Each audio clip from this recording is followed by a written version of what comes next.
上に上がりゃ関係ねえ Shall we begin? The winter is coming.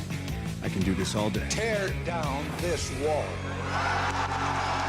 行くぞ Hello, dear listeners. Boys are back in town. We are joined by man living his boyhood dream. He comes from the land of art, France.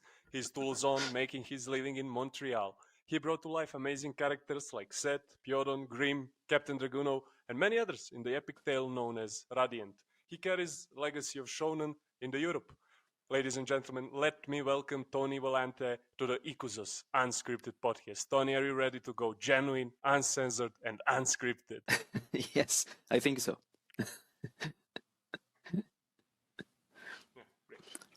Okay, Tony, we have 10 words. I'm going to say word by word. First thing that comes to your mind. Just Okay, that. I'll try. First one, shonen. Dragon Ball. Art. Painting. Comic book. Spider-Man. Friends. Baguette. So cliche. Dragon Ball. The best. Asterix. The best too. Set. Nice guy. All right, I agree. Adventure. Epic. Magic. Magic, yeah. Harry Potter. For sure. Villain. Final word. Sephiroth from Final Fantasy VII. The big villain for me. Nice. Okay, you did great. I love your associations. For start, listen, I'm reading Radiant. I'm currently reading it. Peter got me into reading Radiant. I'm 35 chapters in or something like that. The thing that, kind of drew me to Radiant was it's very colorful and good-looking character designs. Characters look pretty nice. I mean, they're appealing. Thanks.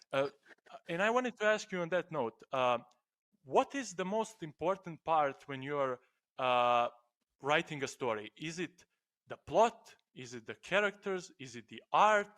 Or something else? Or is it all equally important? What do you think most appeals to the readers who are reading your mantra?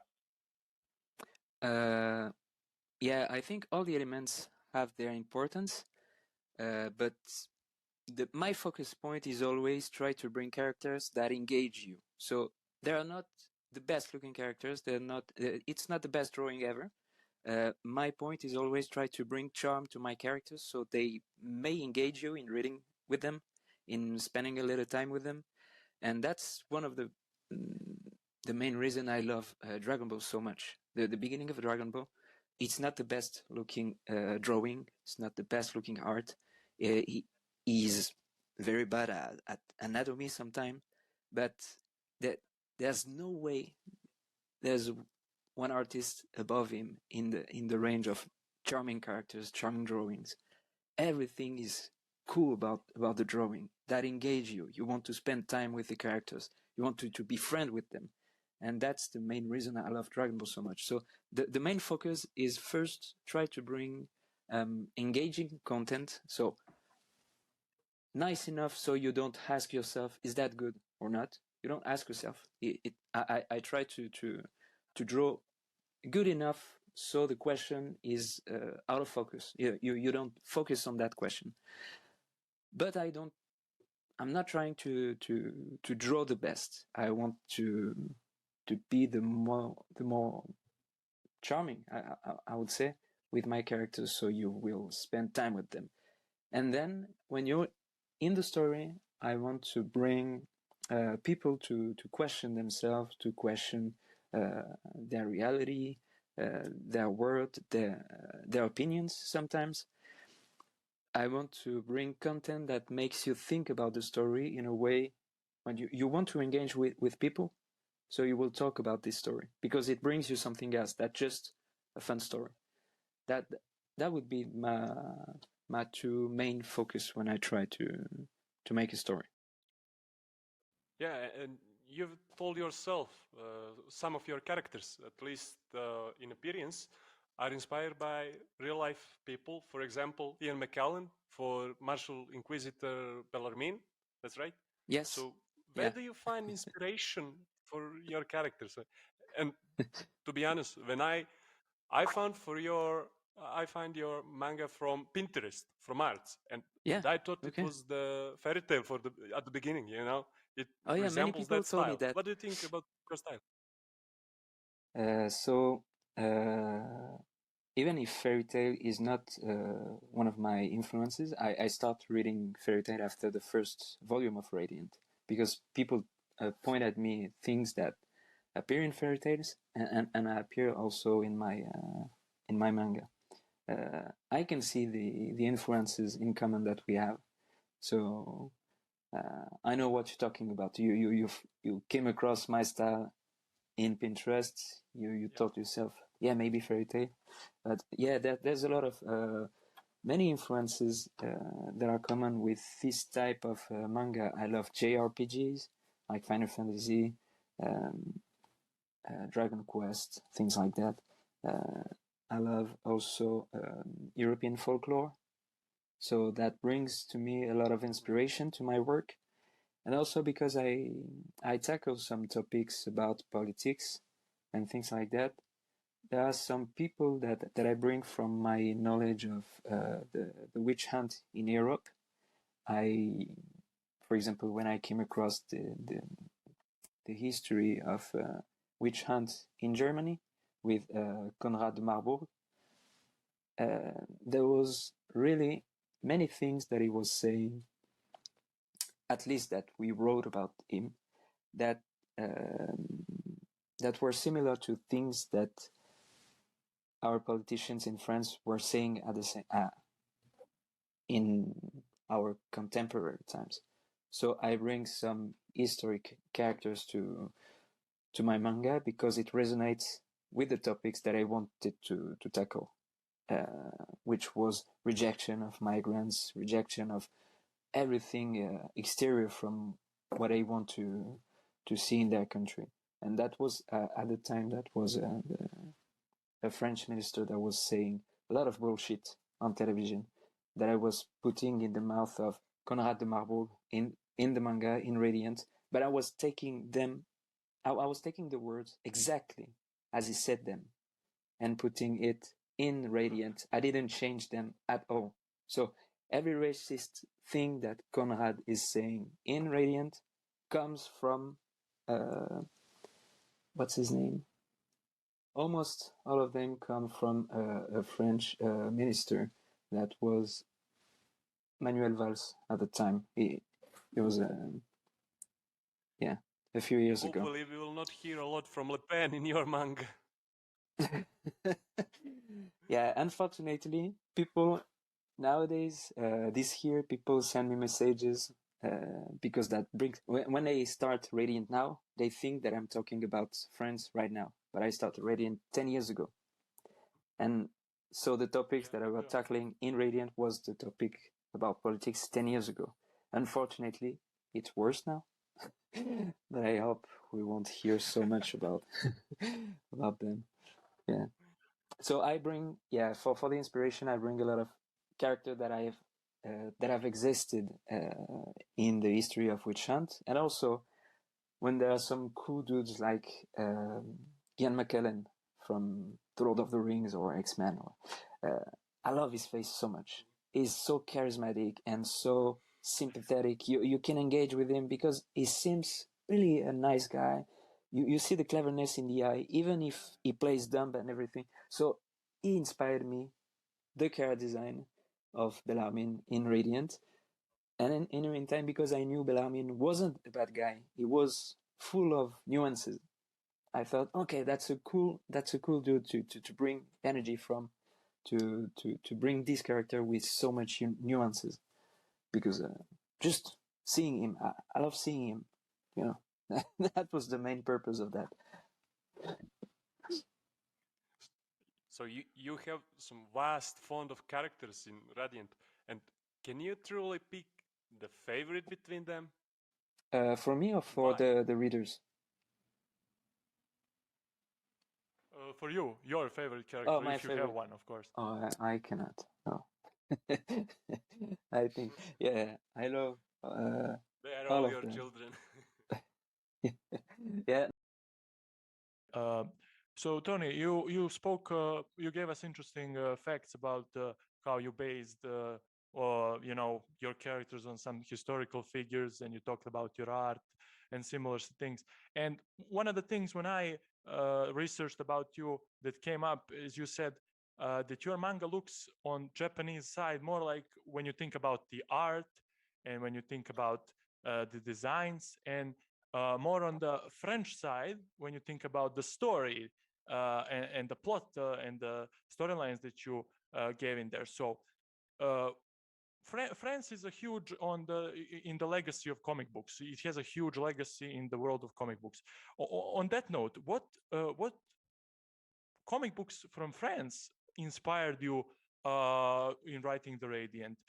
We are huge fans of Asterix, and that's about what we know from the French comics. Unfortunately, we should know more. And Adventures of Tintin. So, what comic books from France inspired you? Yeah. I love Asterix. I don't love Tintin. I and Asterix is for sure one of the big influences that I had. I read that when I was a kid. That's I kept that with me as an adult.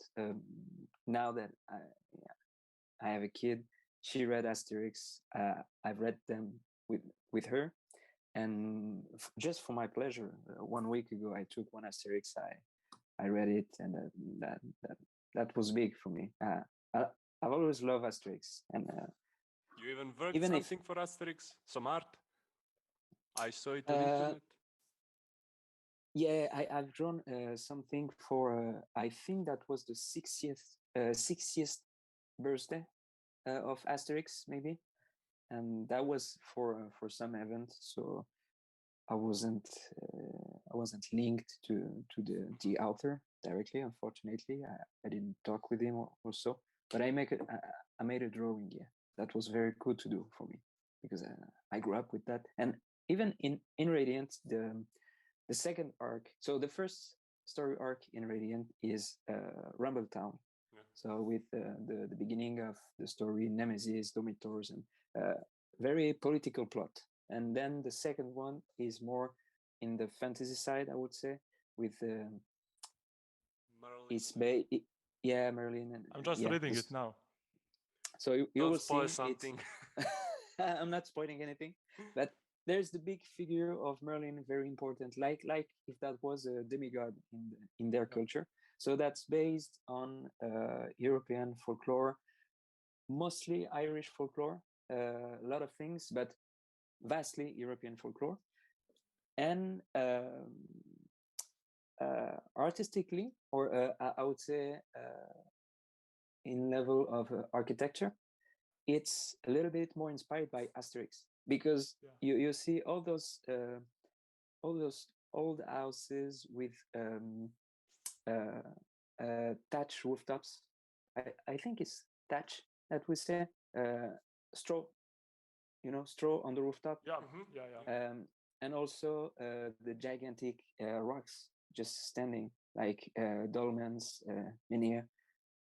I don't know the English names for that, but that came from my love of Asterix, those elements, and I based the culture on those type um, of I would say hints. You know you're there when you see a rooftop, when you see a rock standing and being very big above all the houses and things like that. That came from Asterix, for example. And for your question, other French comics that inspire my books, yeah, there's a very important series that I love. Its name is L'Enfeust, but it's not translated in many languages. It has been a huge success in France.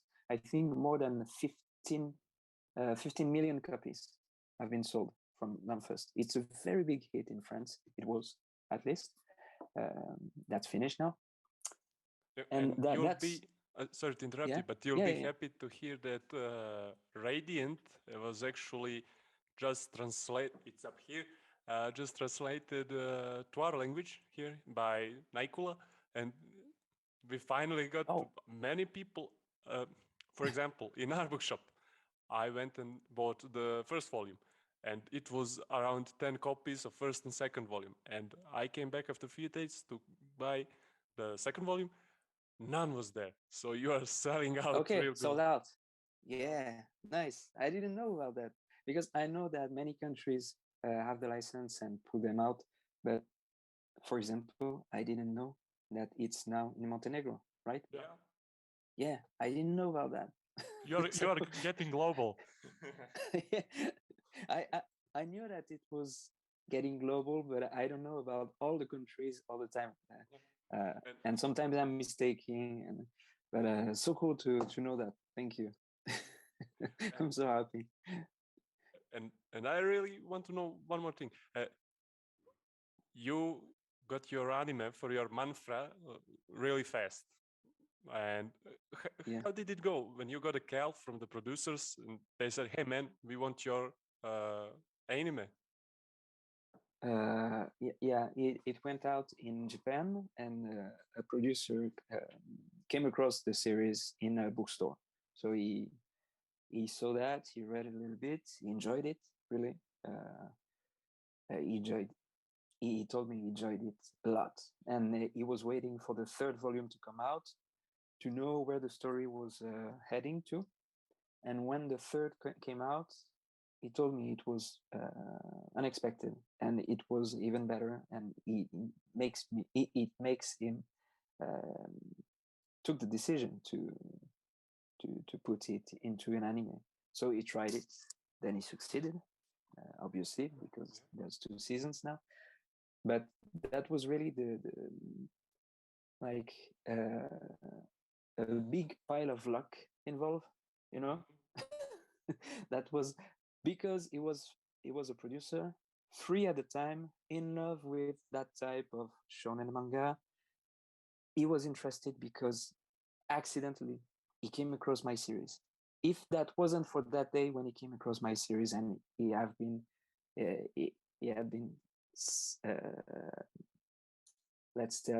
reading something else, maybe that anime wouldn't exist at all.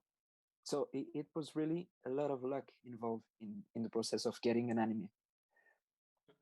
And are you happy with the anime adaptation? And is there some news about season 2 that you may share with us? I would love to share news if I had some, but unfortunately not. I still hope that one day we could have a season 3, but I'm currently working on the 3rd story arc, and the 3rd story arc is getting long, very more than I was expecting. And if we want a season 3, at least I have to finish the 3rd story arc. Even with that, it would be a miracle to have a third 3rd season going on, because it's so much energy, people, money involved, that after a long pause like that, I don't think we will have a season 3. But finger crossed. I hope. Don't be so negative. Listen, you mentioned there that you're working, you're working on the next arc and everything. And on that note, like we know some manga artists like Eiichiro that went over 1,000 chapters. How long is Radiant going to be? Do you have an idea? I believe you already have some ending in your head, but how long till we reach that ending? Do you have something like that? How long do you think you will be writing Radiant? I don't know. A few years, that's for sure, but I don't know exactly. Back 2 years ago, before the pandemic or at the beginning, I was always saying that I see myself working on Radiant for the 10 next years. But because of the at the beginning of the pandemic, the time shifted a little bit for all of us. That the relation we have with the time going on is very different from before. Yes. And so being sure that I will work on Radiant for the next 10 years, I'm not sure anymore. There's a lot of things that I want to do, and now that I'm trying to bring to life. So that takes time, but I will be working on Radiant for the next few years, at least the next 2, 3, 4, maybe 5 years for sure. But but more than that, we'll see. I don't know. I would love to spend 10 more years on Radiant. Next year we're celebrating, sorry, the 10th anniversary of Radiant next year. Yes. So that will be 10 here. If I'm going to 20 years, it will be so huge, so cool to have that. But let's wait. Yeah, maybe 15 years total will be a good number. Just don't surprise us like Horikoshi, like this is the end, the final arc. Yeah. And are there any future projects, some ideas maybe for? Are you working on something else? I'm still spending most of my energy on Radiant since the beginning, but since the beginning I've been sometimes taking notes for side projects. I've always done that in my life. When I'm working on something, I take notes, I create other projects just on the side, just for the sake of maintaining the engine, going. And some of the projects I want to bring them to life in the next few years. So maybe not next year, but in the next few years. Also, people have been coming to me for other type of projects, doing character design, doing many things. Most of them I said no to, but some of them are really interesting. Maybe in the next few years, we'll see something else that I've been working on, but maybe not. I can say for sure now, because when you're producing something, which is a manga, another type of book, a video game, an anime, whatever, when it involves more than one people, it's never for sure that it will be out at some point. And when it involves a lot of people, like some project that people have been bringing to me, there's maybe a 2% chance that the project will be sold at some point. So I've been working for the last 5 years on things. Maybe in the future we will see, and I will be able to talk about them. I'm not the author of those projects. Those are something really different from what I'm doing, and I put just most of them. I just do characters or designs on them, but maybe we'll see at some point. Maybe not. You mentioned there that you spend most of your energy on Radiant. And we know, for all of us that follow manga, we know how tough the life of the mangakas are. The deadlines can be really tough, and some authors experience health problems. How do you manage that? I mean, you're living your dream in some sense, like you said, but not every part of the dream is beautiful. It's not nirvana, so to speak.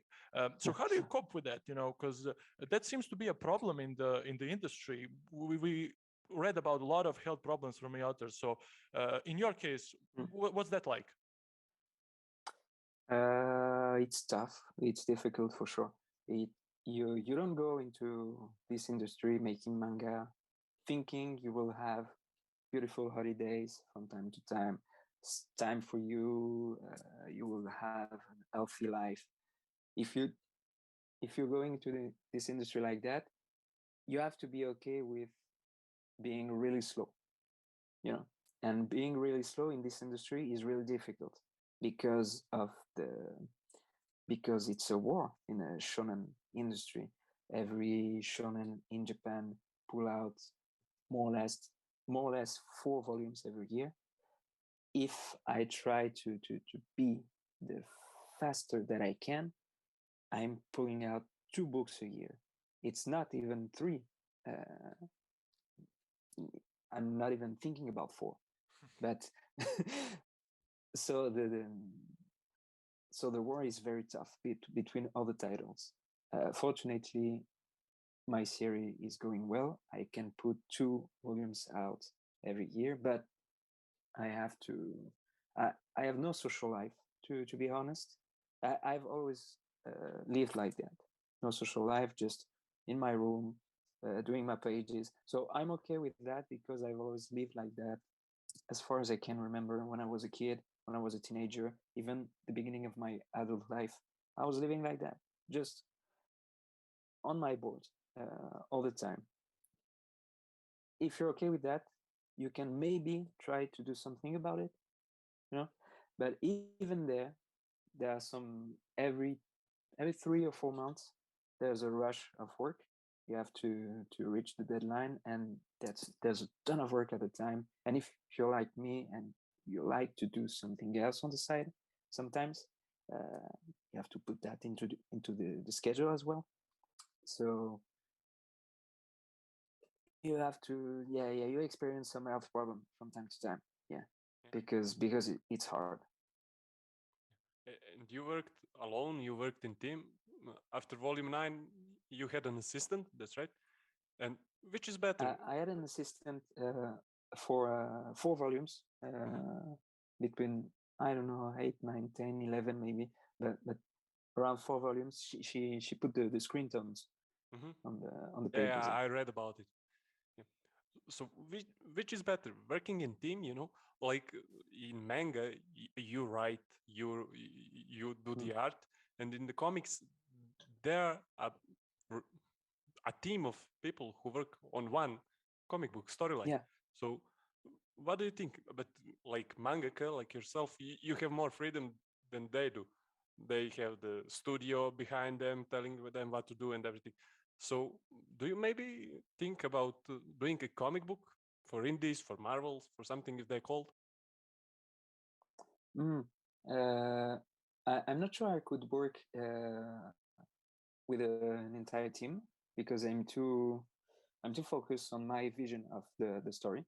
So, for example, my publisher, my editor, she's great. We have a very good relationship, but since the beginning, I've said always, my ideas are my ideas. I don't want any input in my story. So I just send her the work when it's done. She's not doing that with the other series. She read it beforehand. She has inputs in them and very clever ones. But for me, that was always the case. That was always, I'm alone on the boat. And if that's bad, it's because of me.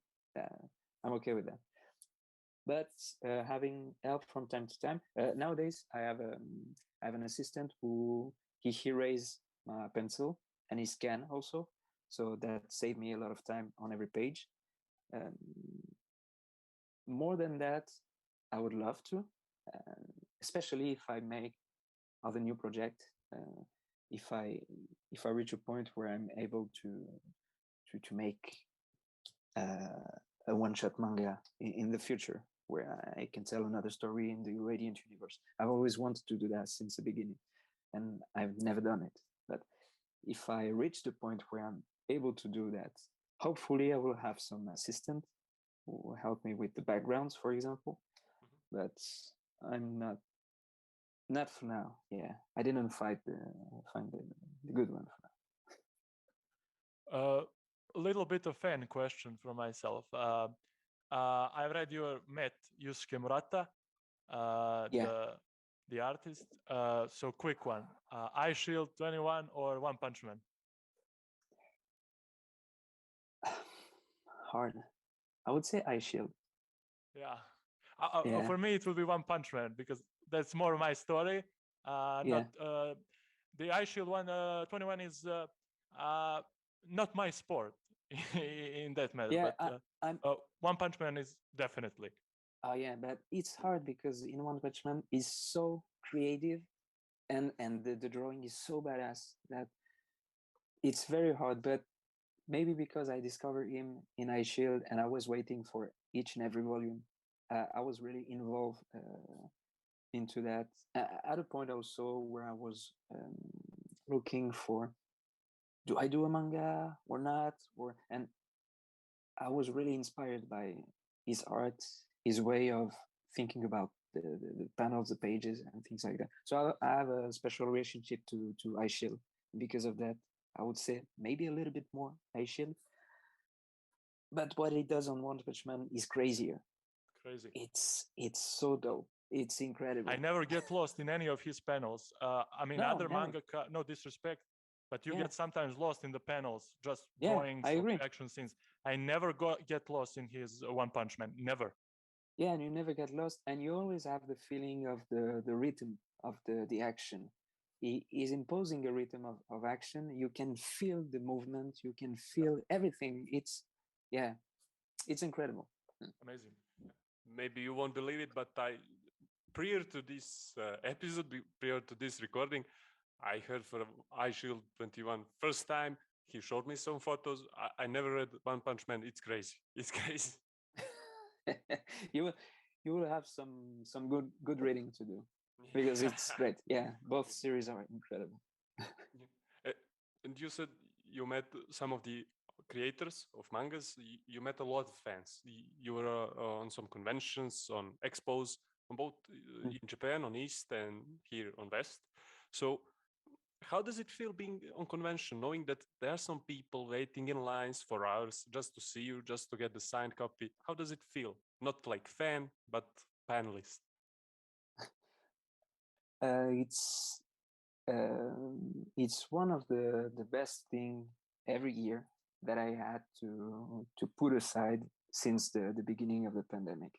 So it's one of the hard things. I haven't done any signing session, any convention since two years and a half now. So it's now very, I would say, not very abstract, my work.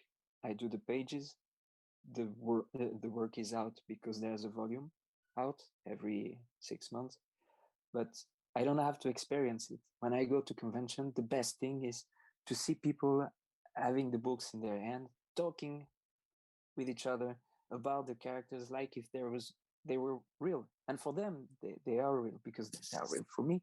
And if they come, it's because they love them. So going to convention is really the only moment when you feel that what you bring to the table, the story you bring, the characters you bring, they become alive because of the readers. That's only the readers that have the power to make them alive. I don't have that. I can pretend that they're alive. I make pages, but then when it's out, it's only for the sake of the readers, and it's only because of them that they really take life, and that was the fuel for me. That was the thing that makes me go on and on the pages, and so I crave for this feeling again. I will go in 1 month. I will start again to go on convention in Italy, in Sicily, at the end of May, the beginning of June. Then after in France and maybe in Germany later. I cannot wait for that because really I'm so impatient for that. Yeah, seeing the characters alive again, and also a great thing about going in convention is when you speak to the people. Before, when I was doing French comics, the people that came in convention, a lot of them were great people. We have great talks, but that was from an exterior point of view. Many people were interested in many books, and they are not that much involved in your story in French comics. When you do a manga, they live into your world. They are really into that. The manga community is crazy, and that's the best feeling for you when you create such a big, rich, expensive universe, and they get every inch of it. They get everything, even things that you couldn't think about that they will grasp in your story, very small details and things like that. When you have that, and you see that they experience it, and they love it. They hate some characters, but because you have worked well for them, they hate them because they love so much some others. That's just incredible.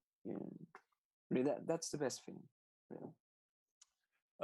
Unfortunately, we haven't been to those conventions, so we have to ask what's the feeling like. You have to. Is there any convention in Montenegro? Well, recently the comic book convention in Herceg Novi, the city on our coast, started. They brought some great drawers, some great creators from Italy, the most from Bonelli, then from France, also Marvel, DC a little bit, and unfortunately we got it when it was COVID, so there was barely anyone. No, so much artists we knew, and we just passed through it, unfortunately. But if they come back this year, maybe we can tell them a couple of words, and maybe you can come. Yeah, we know. I would love so. That would be great. Yeah, and just one thing more.